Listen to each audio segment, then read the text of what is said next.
जो किस्सा मैं आपको सुनाने जा रहा हूं वो ऐसा है कि सुनकर यकीन करना मुश्किल होगा। ये दास्तान है एक ऐसे घर की जहां रिवायतें भी अजीब थीं और एक औरत के साथ उसके ही देवरों ने ऐसा घिनौना सलूक किया कि इंसानियत भी शर्म से पानी पानी हो जाए। मेरा नाम असलम है और मैं कराची, पाकिस्तान का रहने वाला एक आम इंसान हूं। मेरी रोजी रोटी का जरिया मेरा रिक्शा है। हर रोज की तरह उस सुबह भी मैं सवारियों का इंतजार कर रहा था कि एक मियाँ बीवी मेरे पास आए और स्टेशन तक चलने को कहा। सवारी अच्छी थी, किराया भी मुनासिब से कुछ ज्यादा, तो मैंने फौरन हामी भर ली। उन्हें स्टेशन पर उतार कर मैं वापस मुड़ ही रहा था कि सामने से एक लड़की आती नजर आई। दिल में ख्याल आया शायद कहीं जाना चाहती हो, तो मैंने रिक्शा रोक द। उम्र कोई 25-26 साल रही होगी। बदन पर साड़ी थी और चाल में अजीब सी लड़खड़ाहट। चुपचाप आकर रिक्शे में बैठ गई और चलने का इशारा किया। मैंने सोचा शायद मेन रोड तक जाएगी, तो मैंने रिक्शा बढ़ा दिया। राह भर शीशे में उसे देखता रहा। माथे पर टिका, जिससे मालूम होता था कि वह हिंदू मजहब से ताल्लुक रखती है। कुछ ही देर में हम स्टेशन वाले रास्ते से हट चुके थे। मैंने पीछे मुड़कर पूछा, मोहतरमा, आपको जाना कहां है? मगर जवाब खामोश ही था।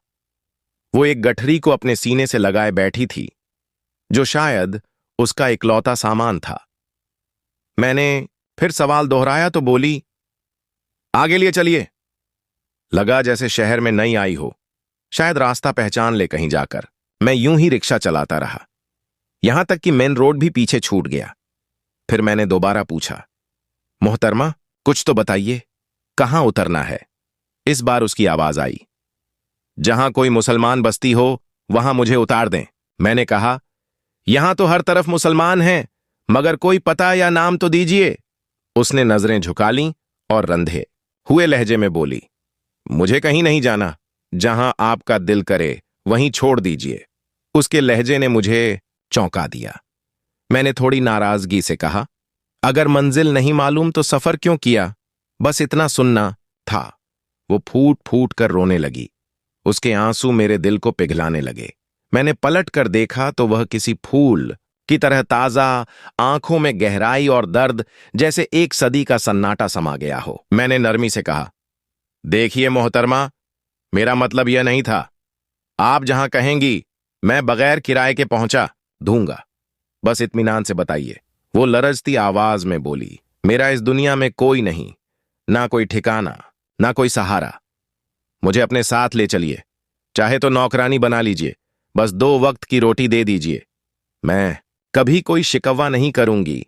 उसके लफ्ज ऐसे थे जैसे मैं कोई बादशाह हूं और वो एक ताजदार कनीज। अब एक बात और बता दूं, मैं एक पांव से लंगड़ा हूं, लकड़ी की टांग लगवाकर रिक्शा चलाता हूं।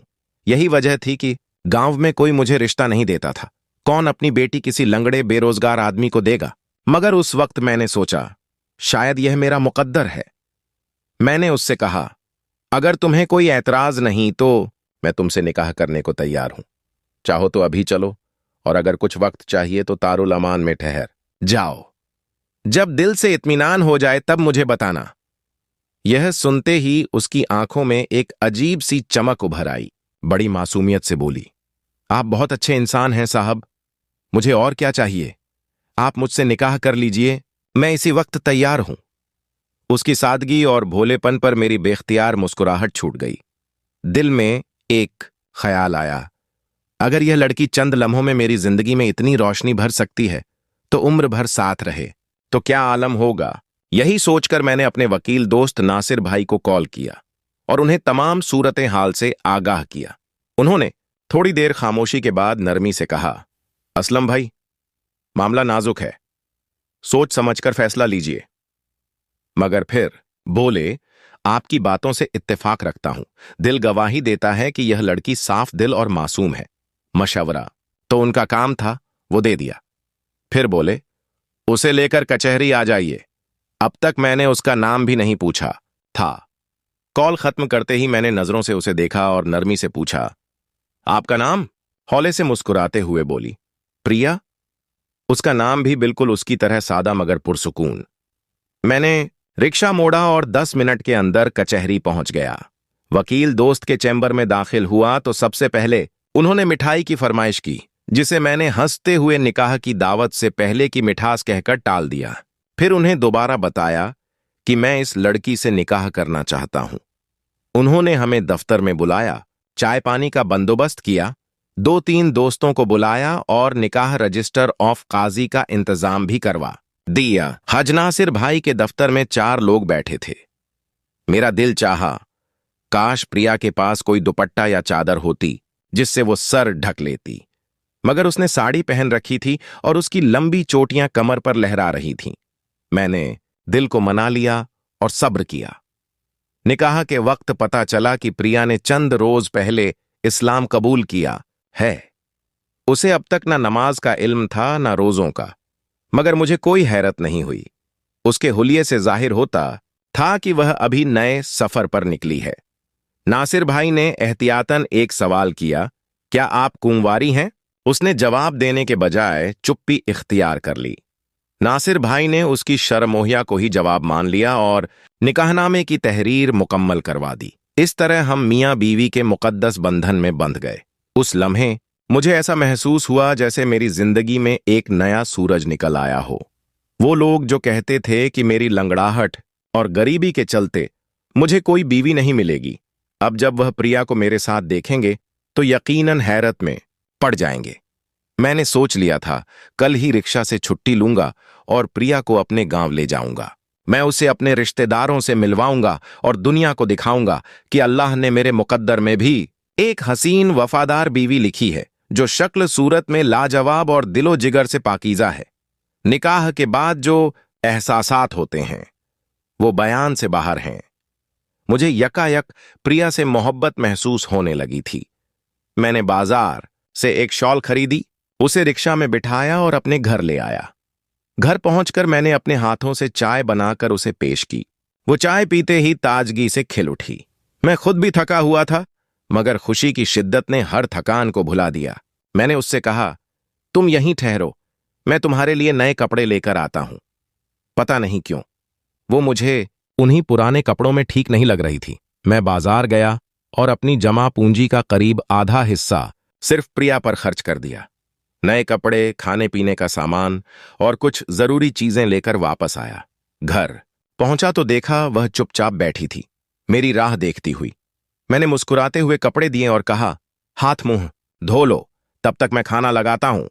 उसने सर हिलाकर हामी भरी और नहाने चली गई। गज बाहर निकली तो उसका हुस्न और निखर आया। मैं बस उसे देखता ही रह गया। वो पहले से कहीं ज्यादा हसीन लगने लगी थी। उसकी शहद सी रंगत, गुलाबी लब और रेशमी जुल्फें जैसे किसी तसव्वुर की तस्वीर हो। जब मैंने उसे भरपूर नजरों से देखा तो वह शर्म से झुक गई। मुझे लगा जैसे किसी फकीर को जन्नत की हूर मिल गई हो। मैंने उसे अपने हाथों से खाना खिलाया, अपनी मोहब्बत की गर्मजोशी उसके सामने पेश की और देखा कि अब उसके चेहरे पर घबराहट की जगह तसल्ली ताबंदी थी।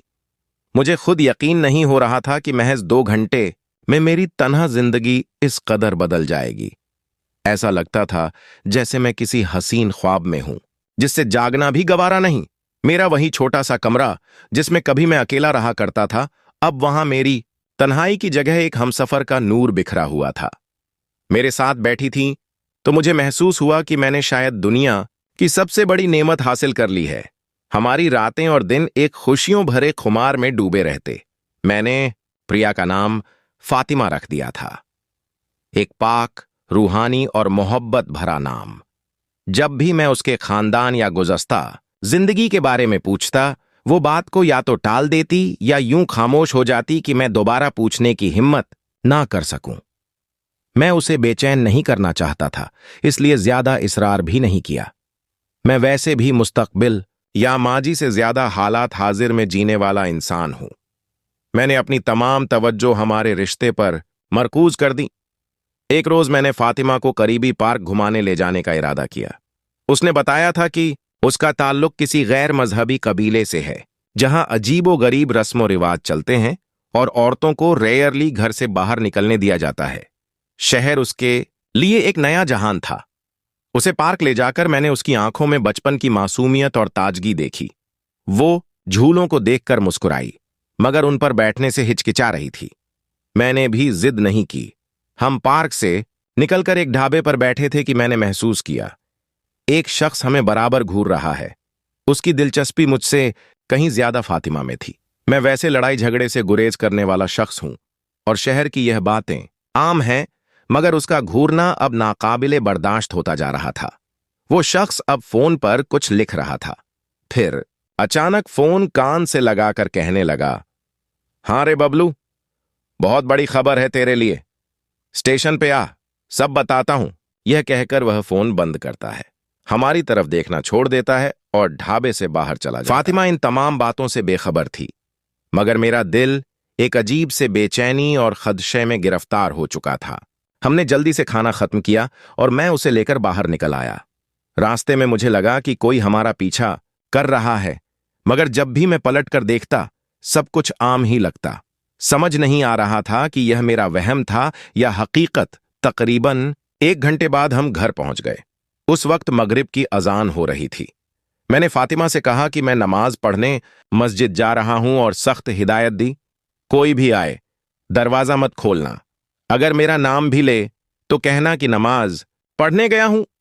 आधे घंटे बाद जब मैं वापस आया तो फातिमा खौफजदा और सहमी हुई थी। उसकी आंखों से आंसू बह रहे थे। मैंने पूछा, क्या हुआ? तो वह रोते हुए बोली, आपके जाने के कुछ देर बाद कोई शख्स दरवाजा जोर जोर से पीट रहा था, इतना कि लगा अभी तोड़कर अंदर घुस जाएगा। फिर शायद किसी पड़ोसी ने टोका होगा तो वह चला गया। मैंने उसे तसल्ली दी, शायद कोई बच्चा था जो डराने की कोशिश कर रहा था, या मेरा कोई पुराना दोस्त होगा जो मजाक में यह हरकत कर गया। मेरे कुछ दोस्त वाकई बेवकूफियों की इंतहा कर देते हैं। मैंने पड़ोसियों से दरियाफ्त किया तो उन्होंने बताया कि मेरे मस्जिद जाने के बाद 2 अजनबी लोग आए थे, जिन्हें पहले कभी मोहल्ले में नहीं देखा गया था। लोगों ने उन्हें शक की निगाह से देखा और उन्हें मोहल्ले से खारिज कर दिया। यह सुनकर दिल में हलचल सी मच गई। आखिर वह कौन थे और हमसे क्या चाहते थे? अगली सुबह जुम्मा था और उस दिन मैं हमेशा घर पर रहता हूं, क्योंकि जुमे के दिन मैं रिक्शा नहीं चलाता। मेरी नई नवेली दुल्हन को आए अभी 1 महीना भी मुकम्मल नहीं हुआ था। सो हर रोज की तरह उस रोज भी मैं हलवा पूरी लेने के लिए निकला। जब वापस लौटा तो देखा दरवाजे पर वहीं 2 अजनबी खड़े हैं और पूरे जोश से दरवाजा पीट रहे हैं। मैंने ठंडे लहजे में पूछा, कौन हो तुम लोग? तो झल्लाकर बोले, तूने हमारी छोरी को अपने घर में छुपा रखा है। मैं हैरत अंगेज रह गया। कौन छोरी? मैंने कहा, मेरे घर में तो सिर्फ मेरी बीवी है और उसका नाम है फातिमा। वो बोले, हमें सब मालूम है, वो हमारी बीवी है, तूने उसे जबरदस्ती यहां कैद कर रखा है। दरवाजा खोल वरना चमड़ी उधेड़ कर रख देंगे। उनका हुलिया भी किसी बदमाश टोले जैसा था। अब जब मैंने उनकी धौंस धमकी देखी तो मेरे भी सब्र का बांध टूट गया। मैंने हलवा पूरी एक तरफ रखी, बाजू चढ़ाए और सख्त आवाज में बोला, अगर हिम्मत है तो ले जाकर दिखाओ मेरी बीवी को। ये मेरा मोहल्ला है और हर कोई मुझे जानता है। अगर ज्यादा जुबान चलाई तो ऐसा पीट पाऊंगा कि टांगों पर चलकर वापस नहीं जा पाओगे। मेरी यह बात सुनते ही उनमें से एक ने मेरी गिरेबान पकड़ ली और बोला, लगता है तू हमें पहचानता नहीं। मेरा नाम बबलू है और मेरे नाम से बड़े बड़े कांपते हैं। मैंने आंखों में आंखें डालकर जवाब दिया, बिना बंदूक के बबलू, मुझसे मत उलझ। जो करना है कर ले, मुझे तुझसे कोई खौफ नहीं। हमारी झड़प और आवाजें सुनकर मोहल्ले वाले इकट्ठा हो गए। लोगों ने देखा कि मामला गर्म हो रहा है तो किसी ने पुलिस को खबर दे दी। कुछ ही देर में पुलिस हमारे दरवाजे पर थी। हालात अजीब हो चुके थे। इन गुंडों को रोकने का और कोई रास्ता ना था। पुलिस आते ही यह लोग घबरा गए और भागने लगे, मगर पुलिस ने उन्हें धर दबोचा। पुलिस ने सख्त लहजे में पूछा, किसी शरीफ आदमी को क्यों तंग कर रहे थे? मोहल्ले वालों ने मेरा ही साथ दिया। जवाब में उन्होंने कहा, इसने हमारे कबीले की औरत को जबरन अपने घर में रखा हुआ है। यह सुनकर पुलिस ने लेडी कांस्टेबल को बुलाया और घर की तलाशी का हुक्म दिया। फातिमा इस सब मंजर से बुरी तरह डर और मायूसी में डूबी हुई थी। वो कांप रही थी। उसने कांपती आवाज में कहा, मैं इस शख्स की बीवी हूं, अपनी मर्जी से आई हूं। मैंने भी निकाहनामा पेश किया और तमाम सबूतों से पुलिस को यकीन दिलाया। पुलिस ने उन बदमाशों को थाने ले जाने का हुक्म दे दिया। उनके जाने के बाद थोड़ी राहत मिली तो मेरे हवास वापस लौटे। मैं सोचने लगा, ये कौन लोग थे? क्या वाकई फातिमा का उनसे कोई रिश्ता रहा है? वो ढाबे वाला मंजर याद आया जब एक शख्स हमें घूर रहा था और फोन पर बबलू का जिक्र कर रहा था। आज इस गुंडे ने भी खुद को वहीं बताया। मैंने दरवाजा बंद किया तो देखा फातिमा रो रही थी। उसकी आंखों में आंसू थे, मगर मेरे दिल में मोहब्बत थी। मैंने उसके किरदार पर शक नहीं किया। मैंने उसे नाश्ता करवाया, पानी पिलाया और उसके सामने दिल खोलकर कहा, फातिमा, तुम मेरी जिंदगी बन चुकी हो, मगर अगर तुम मुझे अपने मांझी के बारे में नहीं बताओगी तो मैं कैसे तुम्हारी हिफाजत कर पाऊंगा? खुदा ना ख्वास्ता अगर यह लोग फिर लौटे और कुछ नुकसान कर गए तो मैं टूट जाऊंगा। मेरे बार बार कुरेदने पर आखिरकार फातिमा ने चुप्पी तोड़ी और कहा, मेरा ताल्लुक एक ऐसे कबीले से है जो ना किसी मजहब को मानता है और ना किसी कानून को। जिस शख्स ने खुद को बबलू कहा था, जो बार बार हमारे दरवाजे पर आकर धमकी देता था, दरअसल वो मेरा निकाहशुदा शौहर था, और जो दूसरा नाटे कद का आदमी उसके साथ था वो उसका देवर था। जब मैंने फातिमा से तफसीलात पूछी तो उसने सर झुकाकर कहा कि यह लोग 7 भाई हैं और उनकी कोई बहन नहीं थी। इन लोगों ने अपने कबीले में एक गुंडा सरीखा गिरोह बना रखा था जो खुद को फोर्स कहते थे और ताकत के जोर पर हर बात मनवा लिया करते थे। बाहरी तौर पर तो यह इलाका शरीफ और रस्मो रिवाज का पाबंद मालूम होता था, लेकिन हर घर के अंदर कोई ना कोई शर्मनाक साया मौजूद था जिसे बयां करते हुए जबान कांपती थी। इस बस्ती में सोने और चांदी के बिना कोई शादी मुकम्मल नहीं होती थी। नई दुल्हन को जेवरात में लाद दिया जाता था और शादी की तामील में लोग अपनी जिंदगी भर की पूंजी लुटा देते थे। लेकिन शादी के बाद क्या होता है, इससे मुआशरे को कोई वास्ता नहीं होता था। 6 महीने पहले मेरी भी शादी हुई थी। मुझे सोने चांदी से तोला गया, मेरे वालिदैन को भारी रकम दी गई और इस तरह मैं बबलू के घर की हो गई। बबलू की दहशत पूरे इलाके में फैली हुई थी। उसके 6 भाई और थे और शायद इसी वजह से वो अपने आप को बड़ा ताकतवर समझता था। शादी के दिन ही घर में कोई औरत ना पाकर दिल में एक अजीब सी घुटन उठी। बबलू के भाई मजाक में मुझे छेड़ने लगे, जो मेरे लिए बेहद जहनी अजियत का सबब बना। मैं अपने इलाके की रिवायतों से वाकिफ थी, जहां बहुओं पर यह फर्ज था कि वह देवर और जेठ की भी खिदमत करें, बल्कि कई मर्तबा तो यह भी कहा जाता कि उनके साथ भी रातें गुजारना जायज है। मगर मेरा दिल यह सब कबूल करने को हरगिज तैयार ना था। उनकी नजरों, उनकी बातों, उनके हाथों से मुझे घिन आने लगी थी। उस दिन से अजियत का एक नया दौर शुरू हुआ जो रुकने का नाम ही नहीं ले रहा था। मैं उस घर में एक खामोश खिलौना बन गई थी। सारा दिन मैं रोटियां बनाती, पानी लाती, झाड़ू देती और रात होते ही एक दर्दनाक तजुर्बा मेरा इंतजार करता। मुझे लगता था जैसे मैं कोई इंसान नहीं बल्कि एक बकरी हूं जिसे मां बाप ने किसी खूंटे से बांध दिया है। सबसे हैरत अंगेज बात यह थी कि दिन के उजाले में यही लोग मुझे भाभी जान कहकर पुकारते थे और कबीले वालों के सामने शरीफ और मुआजिज बने फिरते थे। मैंने एक रोज पड़ोस में रहने वाली एक बुजुर्ग खातून पर भरोसा करके अपना गम बयान किया तो उन्होंने आह भरते हुए कहा, मेरे भी 3 देवर और 2 जेठ थे। मैंने तो कभी ऐतराज नहीं किया कि मेरा शौहर कौन है। तुम नई नस्ल की लड़कियां अजीब हो। हर औरत पर घर के तमाम मर्दों की खिदमत फर्ज है। तुम्हें औरत होने का मतलब समझना होगा। सहन करना तुम्हारा नसीब है। उनकी बातें सुनकर जैसे मेरी रूह कांप गई। मैंने उनसे पूछा, क्या हर घर में यही बदसलूकी और जुल्म जारी है? उन्होंने सर झुकाकर कहा, हमारे रस्मो रिवाज ऐसे ही हैं और इन्हीं पर तुमको चलना पड़ेगा। शायद यही वजह थी कि लोग लड़की वालों से दहेज में सब कुछ ले लेते थे, मगर शादी के बाद किसी को इस बात की परवाह न होती कि उस लड़की पर क्या गुजर रही है।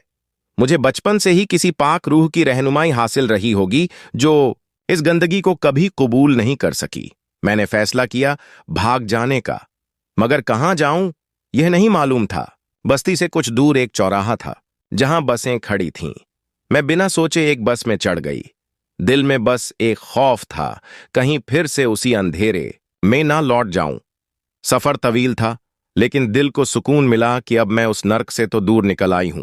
बस मैं एक कोना था, जहां एक नौजवान जोड़ा बैठा हुआ था।